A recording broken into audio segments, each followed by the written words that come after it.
3. The Lawrence Boy. Joe. Joe. Where are you? Cried Meg, at the foot of the garret stairs. Here, answered a husky voice from above, and, running up, Meg found her sister eating apples and crying over the heir of Redcliffe, wrapped up in a comforter on an old three-legged sofa by the sunny window. This was Joe's favorite refuge, and here she loved to retire with half a dozen russets and a nice book, to enjoy the quiet and the society of a pet rat who lived nearby, and didn't mind her a particle. As Meg appeared, Scrabble whisked into his hole. Joe shook the tears off her cheeks, and waited to hear the news. Such fun. Only see. A regular note of invitation from Mrs. Gardner for tomorrow night, cried Meg, waving the precious paper, and then proceeding to read it, with girlish delight. Mrs. Gardner would be happy to see Miss March and Miss Josephine at a little dance on New Year's Eve. Marmee is willing we should go, now. What shall we wear? What's the use of asking that, when you know we shall wear our poplins? Because we haven't got anything else, answered Joe, with her mouth full. If I only had a silk, sighed Meg. Mother says I may when I'm 18, perhaps, but 2 years is an everlasting time to wait. I'm sure our pops look like silk, and they are nice enough for us. Yours is as good as new, but I forgot the burn and the tear in mine. Whatever shall I do? The burn shows badly, and I can't take any out. You must sit still all you can, and keep your back out of sight. The front is all right. I shall have a new ribbon for my hair, and Marmee will lend me her little pearl pin, and my new slippers are lovely, and my gloves will do, though they aren't as nice as I'd like. Mine are spoilt with lemonade, and I can't get any new ones, so I shall have to go without, said Joe, who never troubled herself much about dress. You must have gloves, or I won't go, cried Meg decidedly. Gloves are more important than anything else, you can't dance without them, and if you don't I should be so mortified. Then I'll stay still. I don't care much for company dancing, it's no fun to go sailing round, I like to fly about and cut capers. You can't ask Mother for new ones, they are so expensive, and you are so careless. She said, when you spoilt the others, that she shouldn't get you any more this winter.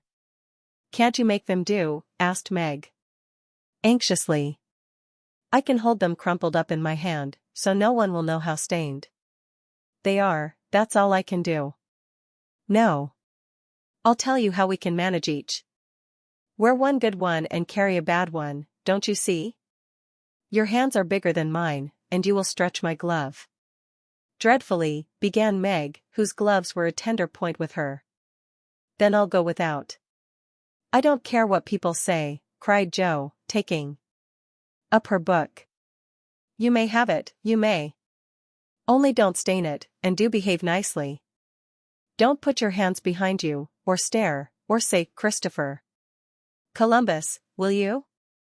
Don't worry about me, I'll be as prim as I can, and not get into any scrapes, if I can help it.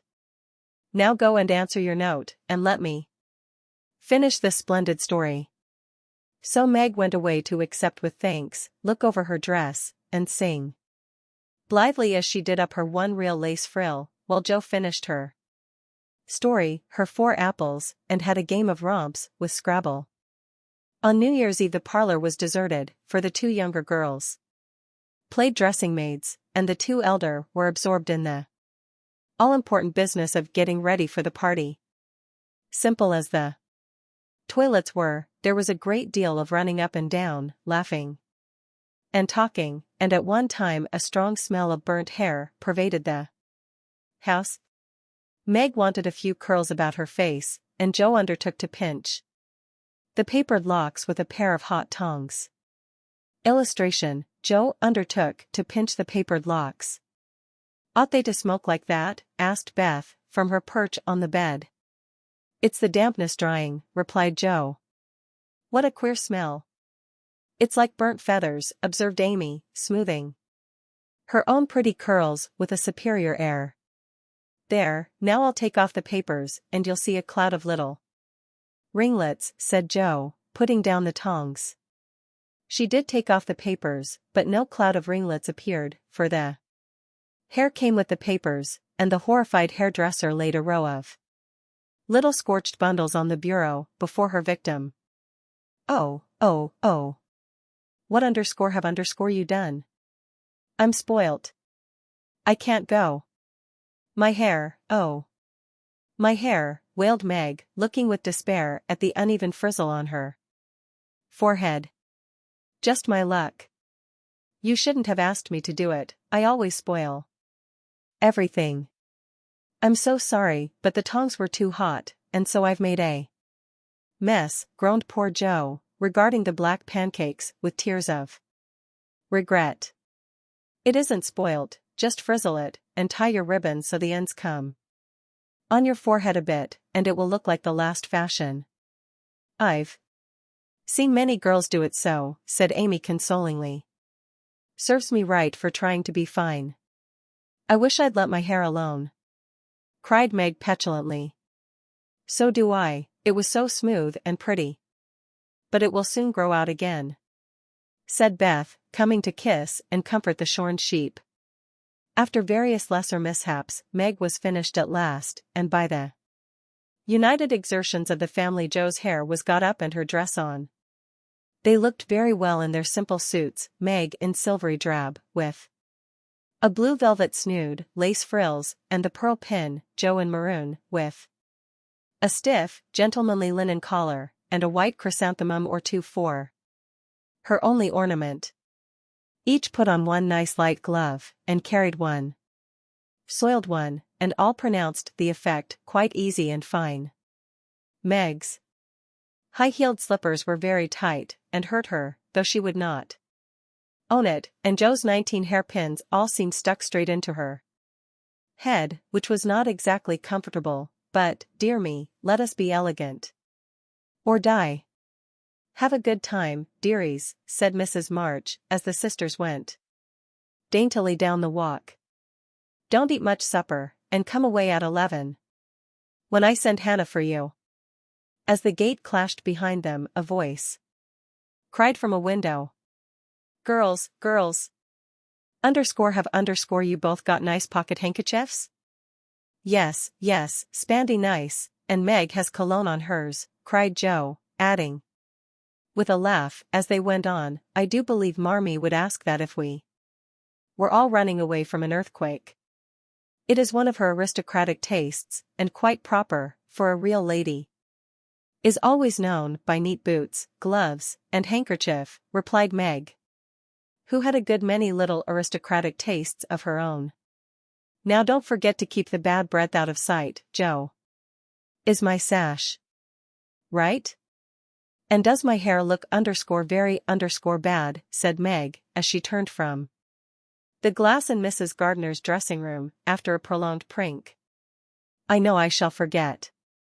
If you see me doing anything wrong, just remind me by a wink, will you? Returned Jo, giving her collar a twitch and her head a hasty brush. No, winking isn't ladylike, I'll lift my eyebrows if anything is wrong, and nod if you are all right. Now hold your shoulders straight. And take short steps, and don't shake hands if you are introduced to any one, it isn't the thing. How do you learn all the proper ways? I never can. Isn't that music? Gay? Illustration, Mrs. Gardner greeted them. Down they went, feeling a trifle timid, for they seldom went to parties. And, informal as this little gathering was, it was an event to them. Mrs. Gardner, a stately old lady, greeted them kindly, and handed them over to the eldest of her 6 daughters. Meg knew Sally, and was at her ease very soon, but Jo, who didn't care much for girls or girlish gossip, stood about, with her back carefully against the wall, and felt as much out of place as a colt in a flower garden. Half a dozen jovial Lads were talking about skates in another part of the room, and she longed to go and join them, for skating was one of the joys of her life. She telegraphed her wish to Meg, but the eyebrows went up so alarmingly that she dared not stir. No one came to talk to her, and one by one the group near her dwindled away, till she was left alone. She could not roam about and amuse herself, for the burnt breath would show, so she stared at people rather forlornly till the dancing began. Meg was asked at once, and the tight slippers tripped about so briskly that none would have guessed the pain their wearer suffered smilingly. Joe saw a big, red-headed youth approaching her corner, and fearing he meant to engage her, she slipped into a curtained recess, intending to peep and enjoy herself in peace. Unfortunately, another bashful person had chosen the same refuge, for, as the curtain fell behind her, she found herself face to face with the Lawrence boy. Illustration: face to face with the Lawrence boy. "Dear me, I didn't know anyone was here," stammered Joe, preparing to back out as speedily as she had bounced in. But the boy laughed, and said pleasantly, though he looked a little startled, "Don't mind me, stay, if you like." "Shan't I disturb you?" "Not a bit, I only came here because I don't know many people, and felt rather strange at first, you know." "So did I. Don't go away, please, unless you'd rather." The boy sat down again and looked at his pumps, till Joe said, trying to be polite and easy, "I think I've had the pleasure of seeing you before. You live near us, don't you?" "Next door," and he looked up and laughed outright, for Joe's prim manner was rather funny when he remembered how they had chatted about cricket when he brought the cat home. That put Joe at her ease, and she laughed too, as she said, in her heartiest way, "We did have such a good time over your nice Christmas present. Grandpa sent it. But you put it into his head, didn't you, now?" "How is your cat, Miss March?" asked the boy, trying to look sober, while his black eyes shone with fun. "Nicely, thank you, Mr. Lawrence, but I am not Miss March, I'm only Joe," returned the young lady. "I'm not Mr. Lawrence, I'm only Laurie." "Laurie Lawrence, what an odd name."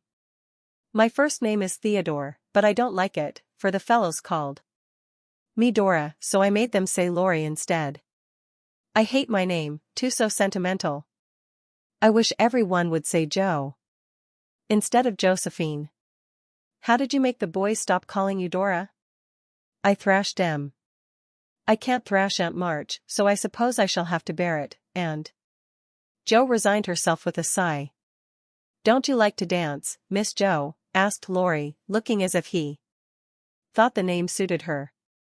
"I like it well enough if there is plenty of room, and everyone is lively.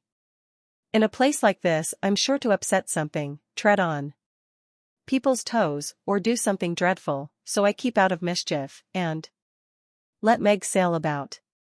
"Don't you dance?" "Sometimes, you see I've been abroad a good many years, and haven't been into company enough yet to know how you do things here." "Abroad?" cried Joe. "Oh, tell me about it. I love dearly to hear people describe their travels." Laurie didn't seem to know where to begin, but Joe's eager questions soon set him going, and he told her how he had been at school in Vevey, where the boys never wore hats, and had a fleet of boats on the lake, and for holiday fun went walking trips about Switzerland with their teachers. "Don't I wish I'd been there," cried Joe. "Did you go to Paris?" "We spent last winter there." "Can you talk French?" "We were not allowed to speak anything else at Vevey." "Do say some." "I can read it, but can't pronounce." "Quel nom a cette jeune demoiselle en les pantoufles jolies," said Laurie good-naturedly. "How nicely you do it." "Let me see, you said, who is the young lady in the pretty slippers, didn't you?" "Oui, mademoiselle. It's my sister Margaret, and you knew it was." "Do you think she is pretty?" Yes, she makes me think of the German girls, she looks so fresh and quiet, and dances like a lady. Joe quite glowed with pleasure at this boyish praise of her sister, and stored it up to repeat to Meg. Both peeped and criticized and chatted till they felt like old acquaintances. Laurie's bashfulness soon wore off, for Joe's gentlemanly demeanor amused and set him at his ease, and Joe was her merry self again, because her dress was forgotten and nobody lifted their eyebrows at her. She liked the Lawrence boy better than ever, and took several good looks at him so that she might describe him to the girls, for they had no brothers, very few male cousins, and boys were almost unknown creatures to them. Curly black hair, brown skin, big, black eyes, handsome nose, fine teeth, small hands and feet, taller than I am, very polite, for a boy. And altogether jolly. Wonder how old he is? It was on the tip of Joe's tongue to ask, but she checked herself in time and, with unusual tact, tried to find out in a roundabout way. I suppose you are going to college soon? I see you pegging away at your books. No, I mean studying hard, and Joe blushed at the dreadful pegging which had escaped her. Laurie smiled, but didn't seem shocked, and answered, with a shrug. Not for a year or two, I won't go before 17, anyway. Aren't you but 15? Asked Joe, looking at the tall lad, whom she had imagined 17 already. 16, next month. How I wish I was going to college. You don't look as if you liked it. I hate it. Nothing but grinding or skylarking. And I don't like the way fellows do either, in this country. What do you like? To live in Italy, and to enjoy myself in my own way. Joe wanted very much to ask what his own way was, but his black brows looked rather threatening as he knit them, so she changed the subject by saying, as her foot kept time, that's a splendid polka. Why don't you go and try it? If you will come too, he answered, with a gallant little bow. I can't, for I told Meg I wouldn't, because there. Joe stopped, and looked undecided whether to tell or to laugh. Because what? Asked Laurie curiously. You won't tell? Never. Well, I have a bad trick of standing before the fire, and so I burn my frocks, and I scorched this one, and, though it's nicely mended, it shows, and Meg told me to keep still, so no one would see it. You may laugh, if you want to, it is funny, I know. But Laurie didn't laugh, he only looked down a minute, and the expression of his face puzzled Joe, when he said very gently, Never mind that, I'll tell you how we can manage, there's a long hall out there, and we can dance grandly, and no one will see us. Please come? Joe thanked him, and gladly went, wishing she had 2 neat gloves, when she saw the nice, pearl-colored ones her partner wore. The hall was empty, and they had a grand polka, for Laurie danced well, and taught her the German step, which delighted Joe, being full of swing and spring. When the music stopped, they sat down on the stairs to get their breath.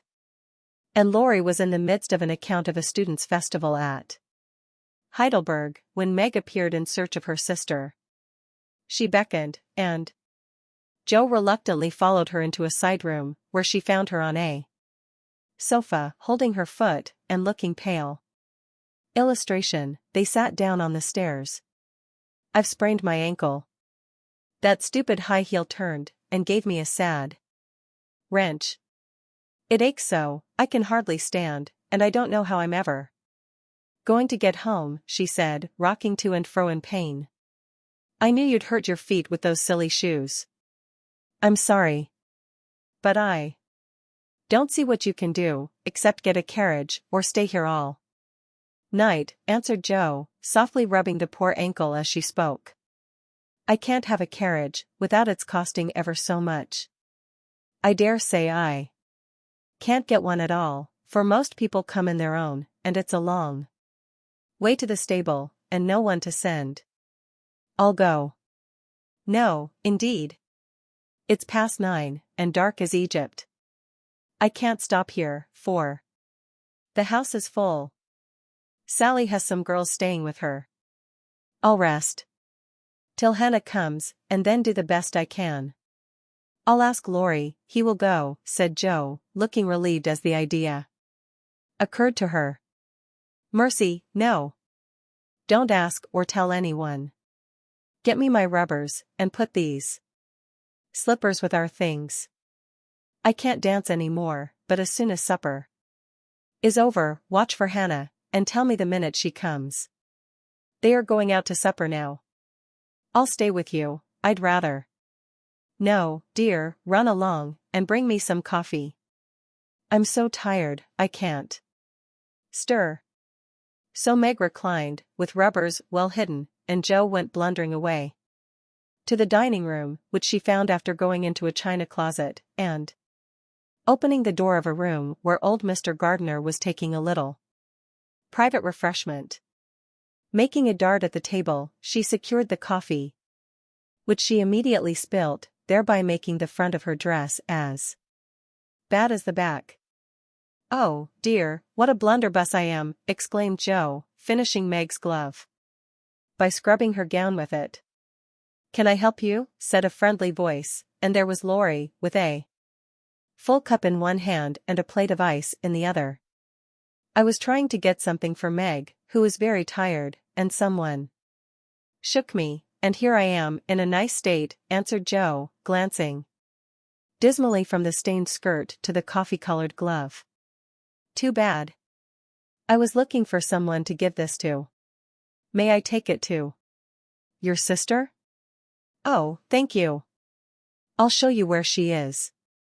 I don't offer to take it myself, for I should only get into another scrape if I did.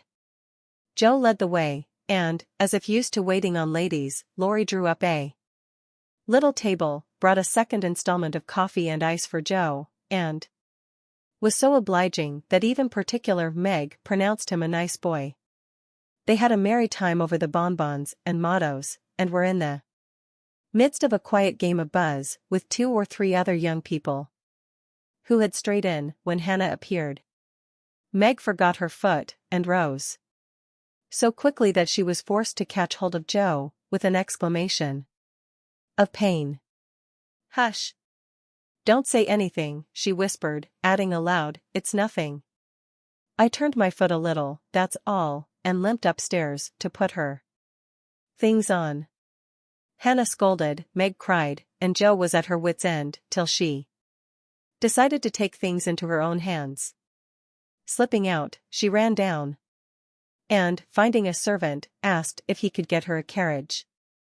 It happened to be a hired waiter, who knew nothing about the neighborhood.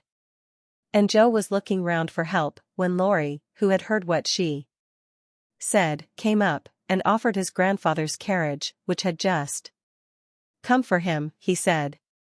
It's so early. You can't mean to go yet, began Jo, looking relieved, but hesitating to accept the offer. I always go early, I do, truly. Please let me take you home? It's all on my way, you know, and it rains, they say. That settled it, and, telling him of Meg's mishap, Jo gratefully accepted, and rushed up to bring down the rest of the party. Hannah hated rain as much as a cat does, so she made no trouble, and they rolled away in the luxurious close carriage, feeling very festive and elegant.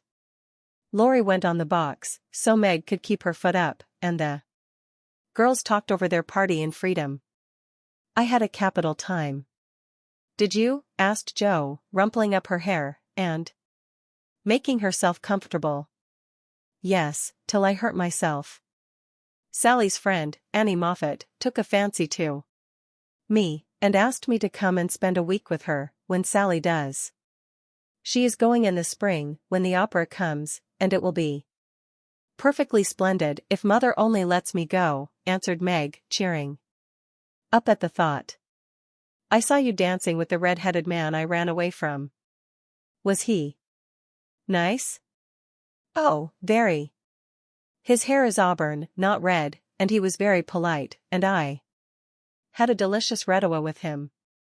He looked like a grasshopper in a fit when he did the new step. Lori. And I couldn't help laughing. Did you hear us? No, but it was very rude. What were you about all that time, hidden away there? Jo told her adventures, and, by the time she had finished, they were at home. With many thanks, they said good night, and crept in, hoping to disturb no one, but the instant their door creaked, two little nightcaps bobbed up, and two sleepy but eager voices cried out. Tell about the party. Tell about the party. With what Meg called a great want of manners, Jo had saved some bonbons for the little girls, and they soon subsided, after hearing the most thrilling events of the evening. I declare, it really seems like being a fine young lady, to come home from the party in a carriage, and sit in my dressing gown, with a maid to wait on me, said Meg, as Jo bound up her foot with arnica, and brushed her hair. I don't believe fine young ladies enjoy themselves a bit more than we do, in spite of our burnt hair, old gowns, one glove apiece, and tight slippers that sprain our ankles when we are silly enough to wear them. And I think Jo was quite right. Illustration, tell about the party. Illustration, the kitten stuck like a bird just out of reach,